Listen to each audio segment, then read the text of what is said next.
Hi everybody, it's Tiffany from Uncensored Dolls. Today I want to talk to you about buying your first or maybe your second, or maybe you've collected Dolphy Dreams for a long time actually and you still might not know this information. So this is Hatoko. She's going to join us. She's going to be our little model for learning a bit more about Dolphy Dreams. So first of all, say you found a secondhand Dolphy Dream that you'd like to purchase by Volks. It might even be a vinyl Obitsu. It might even be a Smart Doll. I don't know much about the others, Obitsu and Smart Doll, because I don't have them. And I haven't had the opportunity to explore them further and see if the similarities are the same. So I'm not going to go ahead and talk out my butt and pretend that I know, but if you notice while watching this video about the Dolphy Dream that the similarities are the same, and you buy a secondhand doll and it arrives and you decide that, hey, they do have the similarities, and this is what I can look for to make sure that my Dolphy Dream is in pristine condition when it arrives to my house secondhand. I'm not going to go into the depths of the legs because I have a real hard time putting these knee joints back in, so I'm going to avoid that. But just so you know, if you do buy one secondhand, I would still go through, sorry, I'm going to tilt this down a little bit.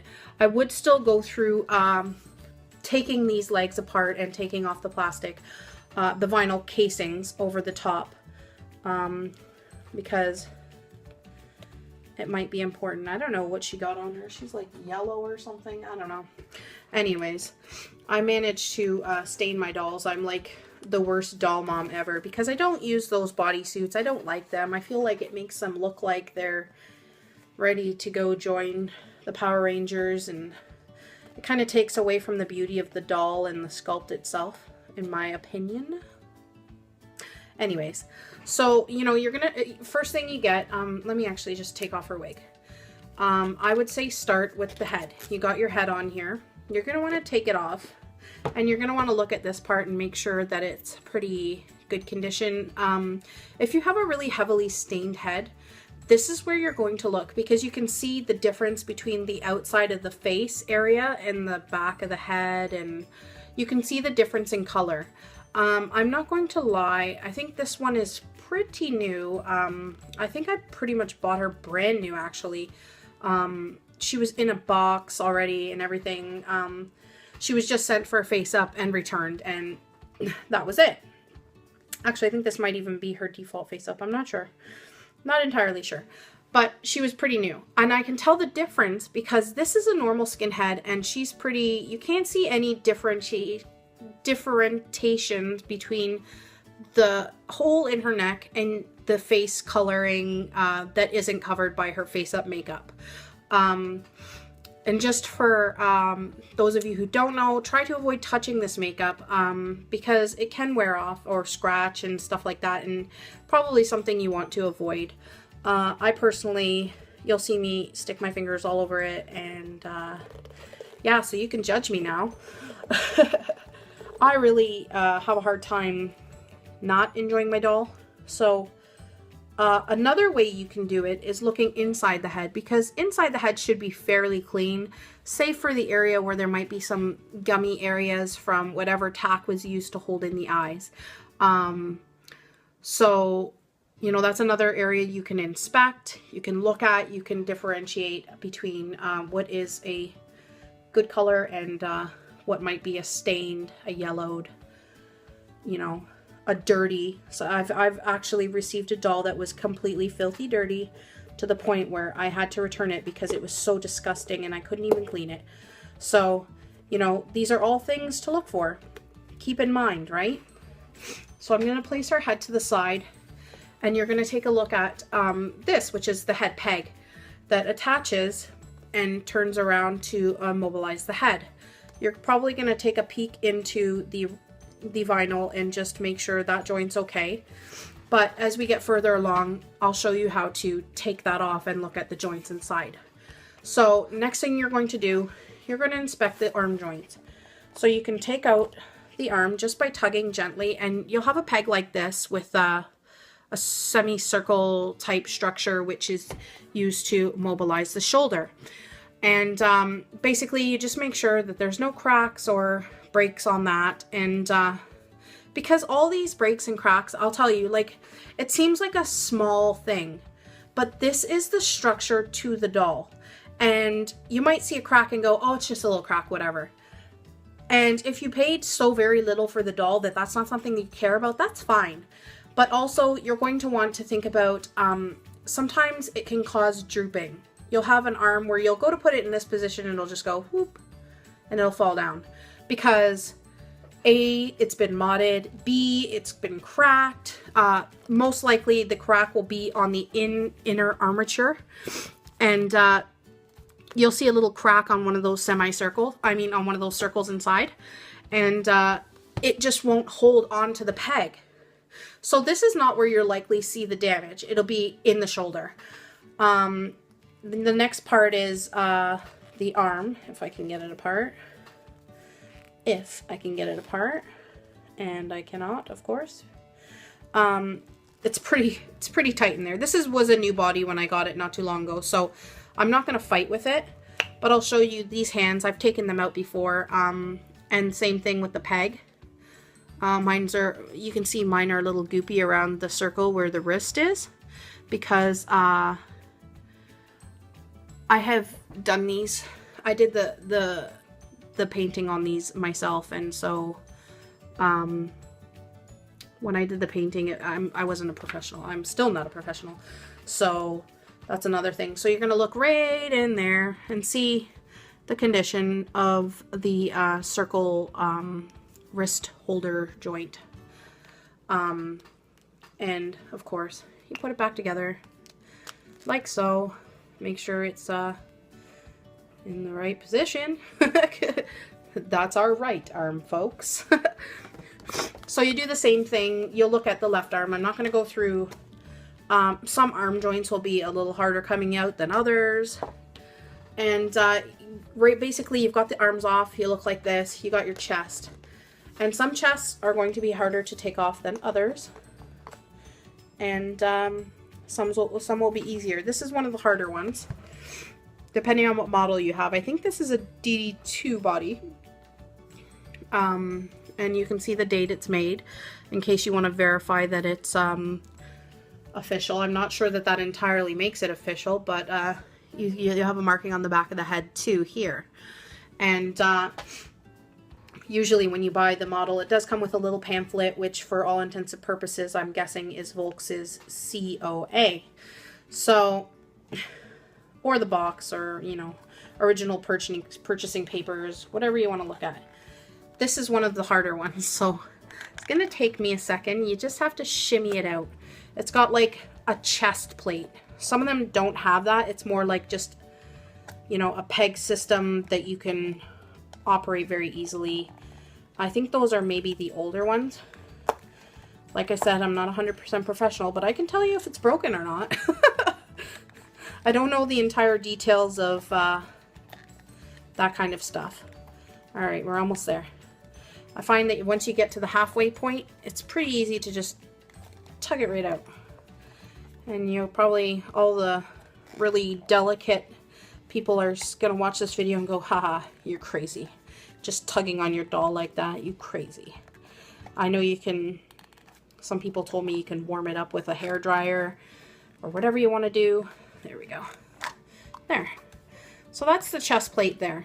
And basically, the chest plate has like this inner skeleton which holds everything in place, and you can see there's like a screwed piece here which holds in the head joint, which moves around, and then there's another joint up here that moves around.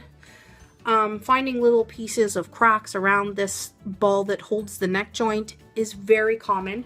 Sometimes it may or may not affect the doll.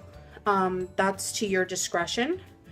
For me, I had one with cracks and it did not seem to affect anything at all, so I didn't care about it. Here's the circles you want to assess. You want to make sure, and this vinyl here is a lot harder than the vinyl chest, which is, You can hear it. It's like squeaking because it's so stiff. Whereas this, I can just squish all day long. It's so easy. Squish, squish. Those are the arm joints you're gonna want to check to make sure that you don't have any falling, which, like I described before, is, you know, putting the arm in the socket and it just droops down. It won't hold its position, or it will hold its position and then fall later or within moments, and that can cause some real, you know, that can cause you to be really upset if you purchase something and you get it and that's the condition that it's in. Another joint I'm going to mention, because this is one I've actually had a doll arrive and had it broken before, is inside here. This is the torso joint. So between the lower torso and the upper torso, abdomen, whatever you want to call it, this is the most important joint, and there's a little circle that goes around the whole thing, encases the inner circle. If you can see the 2 lumens in there, they are what causes this to stay on, and unfortunately they can crack, and in that case you'll be dressing your doll and put a shirt on and you'll go to stand her up and whoop, comes right off. That's what will happen. So you want to make sure that that joint is intact and taken care of well when you do have a doll, because, well, otherwise your doll's pretty much going to be trash afterwards, right? You ruin it. Especially if you get one of the older models. Like, you can order the skeletons from Volks, and that's great, but I ordered the mini Dolphy Dream, and I got the mini Dolphy Dream, I think it was 2.